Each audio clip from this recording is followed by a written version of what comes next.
अवघ्या काही दिवसांवरती आलेल्या पाहायला मिळतात। अर्थात या सगळ्यामुळे इच्छुकांमध्ये आणि मतदारांमध्ये सुद्धा प्रचंड उत्साह असलेला पाहायला मिळतोय, कारण अर्थातच 8-9 वर्षांनंतर या निवडणुका पार पडतात।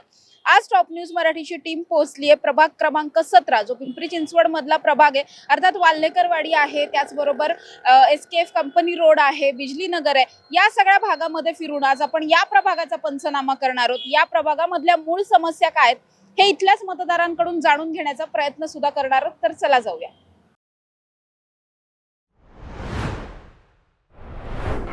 काका, किती वर्ष इथे राहताय आणि खरंच संपूर्ण विकास झाला असं वाटतं प्रभागाचा? मी 1988 पासून इथं राहतोय। म्हणजे ज्या वेळेला इथला विकास सुरू होता, म्हणजे नुकतंच गिरिराज पहिला ह्या परिसरातलं पहिलं कॉम्प्लेक्स आहे, तेव्हापासून मी इथं आहे। आणि ह्या 1988 पासून आजपर्यंत जो काही विकास झालाय तो सर्वांना माहितीच आहे, कोणी काम केलंय कोणी नाही केलेलं। पण त्यावेळेला रस्ता सुद्धा नव्हता। आपला हा जो बिजली नगर दळवी नगर जोडणारा रस्ता आहे तो नव्हता, फक्त MIDC पर्यंतच रस्ता होता। तो संपूर्ण रस्ता असो किंवा उद्यानं असो किंवा विरंगुळा केंद्र असो, ही कुणी केलेत हे सर्वांना माहितीच आहे, कुणाच्या काळात झालंय हे पण माहिती आहे। आणि आत्ताच्या काळामध्ये बघायचं म्हटलं तर एक मेन पाण्याचा प्रश्न आहे। पाण्याला दाब जो आहे तो खूप कमी आहे। 4थ्या मजल्यापर्यंत पहिला आम्ही 88ला 24 तास पाणी होतं, आता दिसाड झालेलं आहे। पण जे काही येतं ते पण वेळेत येतं, पण दाब त्याचा कमी असतो।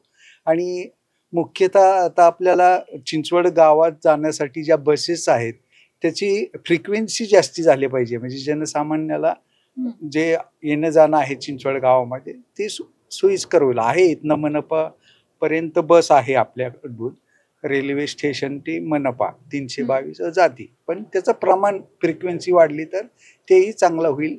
आणि जे बाकीचं जे काम आहे ते त्यांना लोकांना सांगावं लागतं, हे न सांगता ते ह्याच प्रभागात राहत असल्या कारणामुळे ते स्वतःहून जातीनं लक्ष देऊन काम करतात। चांगला वॉर्ड म्हणून हा प्रस्थापित झालेला आहे, लोक आमच्याकडे चांगल्या नजरेने पाहतात।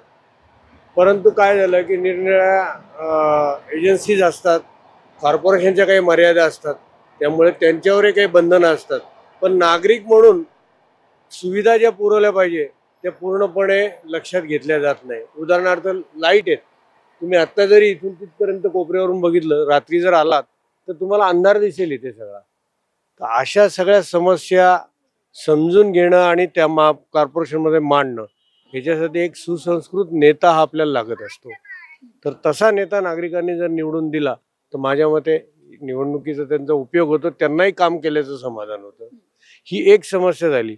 दुसरी समस्या म्हणजे रोडची अर्धवट काँक्रिटीकरण केलं, ते काही भागात केलं आणि काही भागात सोडून दिलं, ते पूर्णपणे करायला पाहिजे। तिसरं म्हणजे मंदिरासाठी आम्ही जी कंपाऊंड वॉल सांगितली होती ती बागेला दगडी भिंत केली आणि मंदिराला केली नाही, असं नाही करायला पाहिजे। मंदिराला पण कंपाऊंड वॉल केलं। मंदिर हे सोपानराव भोईरांनीच उभं केलेलं मंदिर आहे, त्यांनी भरपूर सहकार्य केलेलं आहे या वॉर्डला। तर अशा प्रकारचं जर चांगलं काम केलं तर आमच्या सगळ्यांच्या समस्या सुटू शकतील, असं आमची विनंती आहे।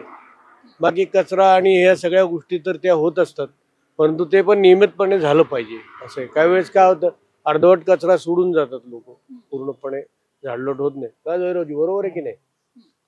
तर ते पूर्णपणे केलं पाहिजे असं तुमची म्हणणं आहे। आमच्या इथे आहे ना, पाण्याची समस्या, लाईटीची समस्या, घाण कचऱ्याची समस्या, या सर्व समस्या आहेत। तर त्या समस्या सोडवण्यासाठी जो कुणीही असेल त्यांनी लक्षपूर्वक काम करावं ही आमची इच्छा, कळलं ना? आणि आमची एकच इच्छा आहे की या वार्डामधील जो कुणी निवडून येईल तो परिपूर्ण लक्ष घालणारा व्यक्ती असावा आणि त्याने आमच्या पाठीशी उभे राहून आमच्या सर्व समस्या सोडावा ही मी कृपा करते, बस। याच्या आधी जे निवडून येत होते त्यांनी अशा पद्धतीची सगळी कामं केली आहेत का? कुठलीही कामं केलेली नाहीत, लक्ष घालत नाही, फक्त मतदानापुरते येतात, नमस्कार करतात, निघून जातात, पाठ फिरवतात। कुणीही इथून माग 10 वर्ष निवडून आलेला नगरसेवक वार्डामध्ये मरण आलं, तोरण आलं, लग्न आलं, हजर झालेले नाहीत। ते फक्त आपापल्या पुरते निवडतात। तर आता आमची अपेक्षा आहे की चांगला नगरसेवक निवडावा आणि त्याने आमच्या वार्डामध्ये काम करावं, एवढंच मी विनंती करते। मी आता इथं 8 वर्षापासून राहते. समस्या म्हणजे आमच्या कॉलनीचा रस्ता हा सर्वात मोठा समस्या आहे. आता झाला आहे, पण त्याला लगेच म्हणजे असं निकृष्ट दर्जाचा वगैरे होतो आणि पावसाळा आला का तो वाहून जातो आणि सर्वात महत्त्वाचा जो स्लोप आहे, तिथं नेहमी खड्डा पडत असतो. मग येताना जे तुम्ही बघतात तिथं एक ड्रेनेजची काय बोलतात त्याला चेंबर आहे, ते आत गेलंय. बऱ्याचदा तिथं असं आता झाला आहे तो रस्ता, याच्यापूर्वी तर नव्हता. पण तो आता परत येत्या पावसाळ्यात सांगता येत नाही. व्हायला पाहिजे. आणखीन कुठल्या अशी गोष्ट आहे की जी तुम्हाला वाटतं की या गोष्टीवरती अजून काम आमच्या प्रभागामध्ये झालं पाहिजे? काम म्हणजे आमच्या इकडे लाईट पण खूप जाते. लाईटीचा एक समस्या आहे आणि दुसरी गोष्ट कचरा गाडी. कचरा गाडी बऱ्याचदा आम्ही झोपेतच असतो, तोपर्यंत कचरा गाडी येऊन पण निघून जाते आणि आम्ही 3ऱ्या मजल्यावर राहतो. येते तोपर्यंत तेवढा उशीर 2 मिनिटंही ती आम्हाला म्हणजे सोसायटी आमची, तर ते आम्हाला वेळ नाही देत. कचरा गाडीची पण एक समस्या आहे आणि लवकर निघून जाते. कधी तर संध्याकाळचीच येऊन जाते, कळतही नाही आलेली. ही एक महत्त्वाची समस्या आहे. कारण कचऱ्याची विल्हेवाट लावणं फार महत्त्वाचं असतं. घरात वास वगैरे येतो, लहान मुलं असतात. तर आमच्या कॉलनीत एकच समस्या जास्त आहे की कचऱ्याची गाडी ती वेळेवर येत नाही, तिचा टायमिंग नाहीये. याकडे थोडंसं नगरसेवकांनी लक्ष द्यावे. आणि दुसरी गोष्ट रोडच्या बाबतीत पण आमच्या इथं रोड तयार होतात, लगेच लोक खड्डे तयार करतात. मग त्या वारंवार या गोष्टी घडतात, याकडेही थोडं भावी नगरसेवकांनी लक्ष द्यावे. नंतर पाण्याचाही प्रॉब्लेम थोडाफार असतो, एका दिवसाआड पाणी यायचं. आमच्या इथं तर बोरचं पाणी आहे, म्हणून मला त्या गोष्टीची जास्त माहिती नाहीये. तरी मी सांगते लोकांच्या वतीने की थोडं लक्ष द्यावे. आणि आमच्या कॉलनीत बऱ्याच गोष्टी म्हणजे योजना वगैरे ह्या कुठल्या गोष्टी आम्हाला माहितीच पडत नाही. तर याच्यासाठी थोडी नगरसेवकांनी चौकशी करत राहावी, या कॉलनीत काय चालू आहे काय नाही. एवढ्या समस्या आहेत आमच्या. एवढ्या आमच्या समस्या त्यांनी जर पूर्ण केल्या तर आमचा सगळ्यांना पाठिंबा असेल. जो व्यक्ती आम्हाला योग्य वाटेल त्याला तर आम्ही योग्य पद्धतीने मतदान करूच. एवढं आमची समस्या आहे.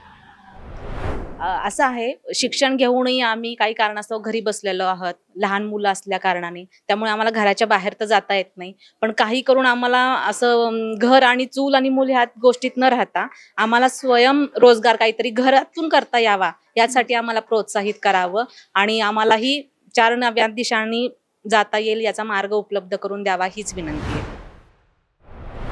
आम्हाला इकडं आय थिंक 17 वर्ष 18 वर्ष झाले आम्ही इकडं राहतोय. आणि तेव्हापासून म्हणजे बघायला गेले तर रोड वगैरेचं काम पण आता होत आलंय भरपूर. पाण्याचा काही त्रास आतापर्यंत आम्हाला आला नाही कधी. जेव्हा असतो तेव्हा ते सॉल्व्ह करून देतात आम्हाला. बाकी लाईटी वगैरेचं पण ओके आहे, काही इश्यू नाही आहे. आणखीन काही असं वाटतं की ही कामं अजून व्हायला पाहिजेत आमची? आणखीन म्हणजे बघायला गेले तर रोडचं काम एकदा अजून झालं तर बरंच आहे. स्पीड ब्रेकर्स वगैरे अजून टाकू आपण थोडेफार इकडं. आणि लाईट्स थोडेफार अजून अपग्रेड वगैरे केली तर बरं आहे त्या हिशोबाने. वार्डात लोकांच्या स्थानिक नागरिकांच्या अपेक्षा असतात की त्यांना मूलभूत गरजा भेटल्या पाहिजे. जसं की आरोग्य केंद्र म्हणा. वार्डात आता बिजलीनगर आमच्या 17 वार्डामध्ये ते पाटील मेडिकलच्या इथं तेवढं एकच आरोग्य केंद्र आहे. पण ते पण असं सुविधांनी असं सुसज्ज नाही आहे वार्डात नागरिकांसाठी म्हणायला गेलं तर. तसं जसं काळेवाडीला थेरगावला झालंय आता मोठं हॉस्पिटल, तसं वार्डात नाही आहे हॉस्पिटल. खेळायला ग्राउंड नाही आहे वार्डामध्ये कुठं. ग्राउंड तर शक्य नाहीच आता, कारण की वाढती लोकसंख्या आणि शहराचं विस्तारीकरण म्हणता तर ग्राउंड तर शक्य नाही. पण जे नागरिकांना मूलभूत गरजा आहेत, रस्ते वगैरे, तर हे सगळं पालिका देणारच आहे. पण त्याच्यानंतर पाणी वेळोवेळी 2 टाइम म्हणजे आता जो 1 दिवसाआड पाणी पुरवठा आहे तो न होता डेली रोज रुटीननी पाणी पुरवठा प्रत्येक नागरिकाला भेटला पाहिजे. कारण की नागरिक टॅक्स वगैरे भरतात, त्यांना बेनिफिट तर भेटलाच पाहिजे. कचरा गाडी 2 टाइम वार्डामध्ये फिरली पाहिजे. काही नागरिकांचं असं म्हणणं आलं की आम्ही सकाळी जॉबला जातो, 6 वाजता जातो, दुपारी 3ला येतो. कचरा गाडी येते 9-10 वाजता. जेणेकरून आम्ही कचरा टाकणार कुठं? आता पिंपरी चिंचवड शहरांनी महानगरपालिकेने स्मार्ट सिटी योजनेअंतर्गत जे कचरा कुंडी मुक्त शहर केलेलं आहे, त्याला कुठेतरी नागरिकांचा विरोध आहे. नागरिक कुठेतरी कोपरा म्हणा, कुठेतरी रस्त्यावर म्हणा, रात्रीचं बेरात्री येऊन तोंडाला मास्क लावून कचरा फेकून जातात. एका नागरिकाने तिथं कचरा टाकला की बाकीचे सगळे तिथं टाकणार. ह्याने काय होणार आहे, आपल्या शहराचंच नुकसान होणार आहे. तर स्मार्ट सिटीवाल्यांनी किंवा पालिकेवाल्यांनी एक अशी कुठली तरी जागा ठरवून द्यावी जिथं नागरिकांना पॉसिबल नाहीये घंटागाडीत कचरा टाकण्यासाठी. तिथं जाऊन नागरिक कचरा टाकतील, म्हणजे रस्त्याला अस्तव्यस्त कचरा कुठं पडणार नाही. आणि दुसऱ्या अजून काय बऱ्याचशा समस्या आहेत. आता पण जे कुणी आता निवडून येतील त्यांनी पहिलं कुठलं काम हाती घ्यायला पाहिजे? जे नगरसेवक निवडून येतील त्यांनी आता पहिलं म्हणायला गेलं तर कचऱ्याचा पहिला मेन मुद्दा आहे आपल्या इथं.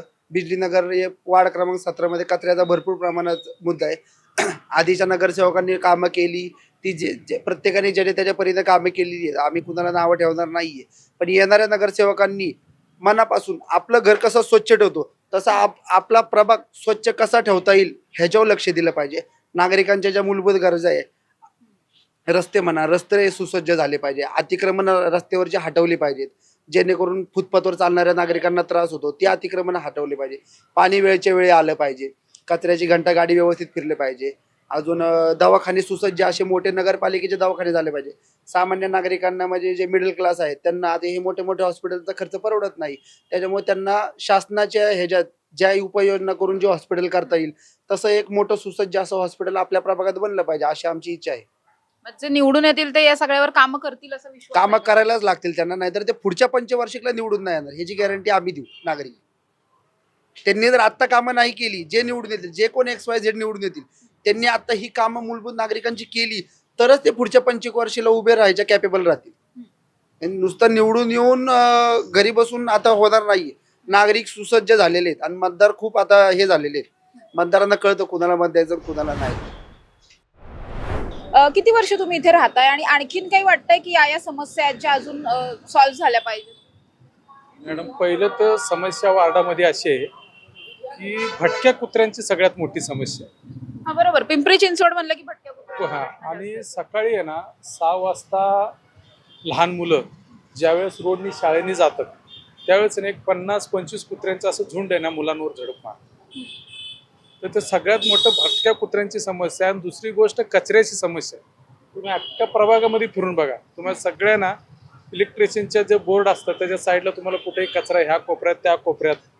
आणि पहिले जे कचरा कुंडी होते, पालिकेने कचरा कुंडी उचलले, तुमच्या घरी गाडी येते. मग घरी काही गाडी येत नाही. गाडीवाला आला तरी त्याची भाषा एकदम ह्याची भाषा असते. मग त्याच्यामुळे कचऱ्याचा प्रश्न सगळ्यात मोठा आहे, कुत्र्यांचा आहे. दुसरी गोष्ट आहे ना पाण्याचा प्रश्न. पाणी एकदम गढूळ पाणी येतं आणि कमी दाबाचं पाणी येतं आणि एक दिवसाआड तर पाणी येतच येतं, पण सगळ्यात पाणी पण कमी दाबाचं पाणी येतं. पाणी हे होत नाही. रोडचं ट्रॉफिकचं तुम्ही बघताय, खूप साऱ्या समस्या आहेत. नगरसेवक निवडून आले 5 वर्ष पहिले ज्या निवडणुकीच्या तोंडाच्या समोर सगळे बोलतात, पण निवडून आल्यानंतर कुणी काही करत नाही. मी इतर ह्या रोडने गेल्यानंतर पुढे स्पाईन रोडच्या पुढे गेलं, तिथं चिंतामणी चौकाच्या कडे ओपन जिम आहे. आता ते 5 वर्षापूर्वी ओपन जिम करून ठेवलेले आहे. आता तुम्ही त्याची दुर्दवस्थेत बघू शकता तिथे काय आहे, सगळं तुटून साईडला इकडे तिकडे पडले, कुणी त्यांचं लक्ष देत नाही. तर या सर्व गोष्टीचं आहे ना तर लक्ष देणं गरजेचं आहे. आणि मागील 3 वर्षापासून प्रशासन आहे, नगरसेवक तर नाही. प्रशासन असल्यामुळं अजून त्याची कंडिशन खराब झाली. अधिकारी कोणताही लक्ष देत नाही. अधिकाऱ्याची सगळी भाषा मजुरीची भाषा असते. कचऱ्यावाल्याची मजुरी, हात घंटागाडीवाल्याची बी भाषा मजुरीचीच आहे. त्यांचे कुणी झाडूवाले येत नाही. तुम्ही वार्डामध्ये फिरून बघितलं तर तुम्हाला समस्या येईल. मग आता जे कुणी निवडून येतील त्यांनी पहिलं कुठलं तुमचं काम हाती घ्यायला पाहिजे असं वाटतं? जो पण निवडून येईल ते पहिलं ना भटक्या कुत्र्यांचं आहे ना ते बंदोबस्त केला पाहिजे. लहान मुलांवर आहे ना ती येता जाता लहान मुलं आणि वयस्कर जे हे असतात कुत्रे हे होतात आणि कचऱ्याचा प्रश्न, तर हे पहिलं ते मार्गी लावलं पाहिजे. तुम्ही इथे किती वर्ष राहताय आणि काही समस्या आत्ता जाणवतात का? आणखीन काही कामं होणं वाटतं का गरजेची? आम्हाला इथे कमीत कमी 25 वर्ष झाले. इथे समस्या फक्त पाण्याची जास्त समस्या आहे आणि बसची वगैरे थोडीफार प्रॉब्लेम आहे. बाकी तर सगळं व्यवस्थितच आहे.